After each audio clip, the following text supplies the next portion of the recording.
Qual que era a treta na época, tu lembra?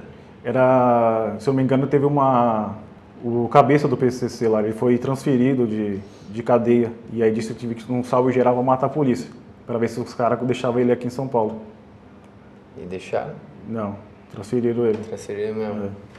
E até o governador, se eu não me engano, eu não lembro quem que era o governador na época. Não sei se era o Alckmin, não lembro. Depois a gente vê no Google aí. Pesquisa no Google aí, 2006. 2006. 2006 foi eleição, né? E eu lembro que foi bem... Foi um momento da história de São Paulo que você não via... Você imagina aqui a Paulista, você não via ninguém na Paulista. Nos bairros não tinha ninguém, porque a população ficava com medo. Não sei se você lembra disso. Eu lembro dos noticiários, né? Eu sou de Santa Catarina, mas passava direto. Eu lembro muito disso. O pessoal também depredava com de ônibus. Tem vídeos, depois vocês podem consultar no YouTube, que mostra a parte ali da Praça da Sé, pouca gente passando ali, não ficava uma pessoa na rua com medo. Se o pessoal estava atacando a polícia, imagina o cidadão de bem. Então o cara falou, não. Teve empresas que fecharam, como se fosse a pandemia. Pode conferir aí. Quanto tempo durou esse negócio?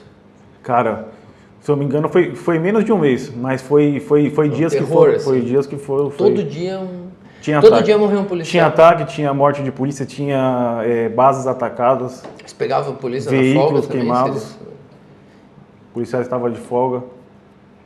Foi muito... Tá, e como é que ficou a tua cabeça vendo teu colega no segundo dia? Tu pensou, Cara, pensou eu em fiquei... desistir ou não? Não, eu não pensei em desistir porque era um sonho de ser policial. Sempre sonhei, desde pequeno. Mas você fica assim, porque você tem família, né? Sua mãe, seu pai. Na época minha madrasta morava com meu pai. A gente ficava com medo.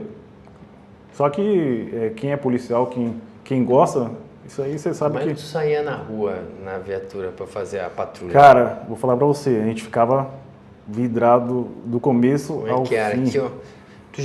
Tu tá pistola ou já podia andar com Não, carabina? naquela época a gente andava com... quem era formado, quem recém-formado, andava com 38 canela seca. 38. Naquela época, 2006, ainda não tinha. Tinha pistola, mas era pouco, é mais oficial que tinha. Né? Então a gente andava com a 12, calibre 12. A gente colocava calibre 12 no Corsa, o Corsa, era naquela época, um Corsinha sedã, e andava com a calibre 12. E o revolvinho A canela bandoleira, colocava a bandoleira e o revolvinho na mão. E o revólver na mão. Pronto emprego, pronto emprego se precisar. E os caras de fuzil. Os caras de fuzil. Vamos, tá certo, vamos na... Mas é o que tinha, né? É o que tinha. A gente falava. Quem tinha fuzil era só... Fuzil era força pouco, tática, né? e era mais rota, né? Força tática. Naquela época não tinha o BAEP ainda, né? Uhum. Era força tática também. Até que os caras da força tática nessa época aí viraram o serviço direto, porque não tinha, né? Tinha que dar apoio. Era quem tinha um armamento mais... Isso.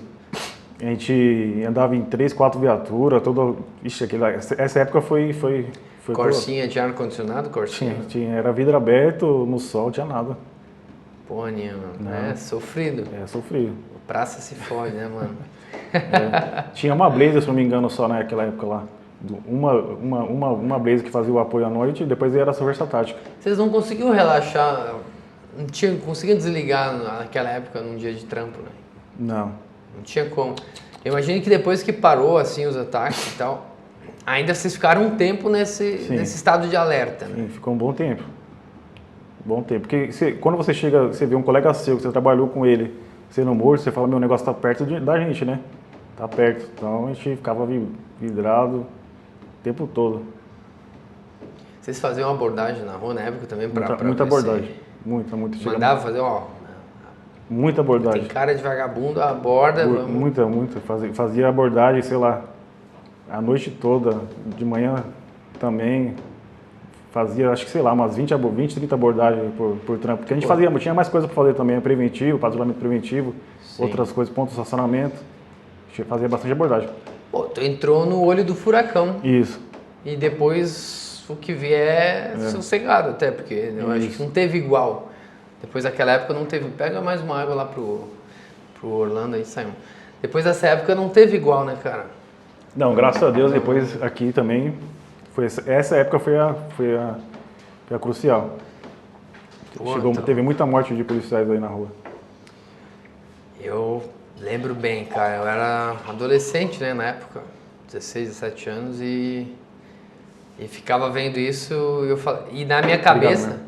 e ficou na minha cabeça que São Paulo é super violento, tipo, por causa disso. Tanto que a primeira vez que eu vim pra São Paulo foi em 2015. Eu fiquei hospedado perto da Avenida Paulista, vim para um treinamento da imprensa. Esses fatos teve repercussão mundial, né? É. Vai botar no Google aí, você vai ver que teve New York Times divulgando. Todo dia morrendo um policial foi. Isso. Acho que foi todo dia, né? Tinha morte todo dia. Uma morte que eu não esqueço mais, nós estava na academia e eles passaram na televisão, que é um policial que estava na Marginal Tietê, puxando os carros para seguir, e passou um carro atrás e deram um tiro de 12 nele, nas costas dele aqui assim. Morreu na hora. Foi triste isso aí, foi triste. Caraca, mano. E tu lá dentro. Isso com colete, aquele colete... Tu lembra quantos foram mortos, mais ou menos, naquela época? Eu acho que foi 30 e poucos policiais naquela época. Meu Deus, velho. 30 e poucos policiais. Por dia, praticamente. Mais até. É porque foi menos de um mês esses fatos aí que se deram. Mas foi de forma intensa, né? Que todo dia tinha morte de policial. Sim. Não, porque era atentado, não era por troca de tiro que... Isso. E você não sabia de onde que ia vir o tiro. Você tá trabalhando lá, você pode ser alvejado sem saber. Igual o colega nosso, tava fazendo patrulhamento. O cara passou e deu um tiro, uma rajada de 12 nele. Eu não quis ver, eu não quis ir lá. A gente chegou depois lá para ver como estava a situação no hospital, mas uma rajada de fuzil rasgou o cara todo. Imagina a situação. Eu não quis ver porque eu falei, não quero nem ver. Lembro do cara como o cara era uma pessoa boa, conversava, dava risada. Você vê uma pessoa daquele... Ele sobreviveu? Triste. Não, morreu. Tá, então, conhecido teu... Fez escola junto com a gente. Foi esse aí, né? Não, foi outro? Esse aí que eu falei pra você foi o que Do morreu na divisa com São Sim. Caetano, que eu trabalhava em São Caetano. Sim. Ele trabalhava em Santo André e ele morreu na divisa com o Mauá, que também faz divisa ali. Tá, então teve mais de um cara que entrou contigo que morreu nesse... Sim, teve mais. Puta merda, mano. É foda, né? Nessa época de 2006 entraram, se eu não me engano, no meu edital era 150 pessoas, 150 soldados. E a gente foi dividido no grande ABC. Então era Mauá, Diadema, São Caetano e Santo André. Então a gente se conhecia, porque o pelotão nosso a gente fez escola junto. E teve gente que faleceu. Como é que tu ia pra casa, cara, tua cabeça? Cara, o primeiro dia eu lembro que a gente foi indo assim, desarmado. Aí depois, por que acontecia? A gente tinha que desarmar. Minha garrafa d'água ali no quarto, ouça. A gente tinha que desarmar e tinha que passar a arma pro outro colega, entendeu? Então aí foi nesse um dia pro outro que morreu o nosso colega. Aí ele falou, não, meu. Vocês tinham que desarmar? Não entendi. A gente fazia o desarme e a arma. Então quem trabalhava à noite passava a arma pro próximo. Você não levava pra casa? Não levava, porque não tinha arma suficiente. Não tinha arma suficiente. Então, desse um dia para o outro, e o nosso colega morreu, ele falou não, meu, vocês não podem ir desarmado, vocês têm que ir armado. Aí começaram a pagar arma para nós. Pagaram esse 38 canela seca, e aí depois, 1 mês, 2 meses, aí depois já veio as pistolas .40. Aí pagaram a pistola .40 pra gente. Aceleraram a contratação. Exatamente. De armamento decente para por conta dos ataques. Aí aceleraram, compraram armas e passaram pra gente. As .40. Tinha que dar uma merda dessa pro pessoal armar direito a polícia. Exatamente. Aí treinamento pra todo mundo, nem deu tempo de treinar. A gente na escola, a gente teve treinamento de carabina, teve treinamento de .40, 38, a gente já estava habilitado. Tiro de fuzil a gente não chegou a dar, tiro de fuzil na escola. Mas aí quando chegou o armamento, como já estava todo mundo habilitado, eles pagaram. Aí a gente pegou a .40 e ia para casa com a .40. Já com a .40. Aí conseguia usar na tua folga. Isso, Imagina tu, polícia, tá trabalhando, tá tendo essa merda toda. Aí você tem que deixar no batalhão a tua arma pra ir pra casa. Isso, foi uma época que foi crucial. Aí todos os colegas que trabalhavam nos bairros lá, que sabia que a gente era polícia, passava nas ruas, nossa, tá tudo bem aí, meu, tá legal. Bom foi isso, que a gente fez bastante amizade nessa época com os policiais de outras áreas, né? Que ajudava bastante.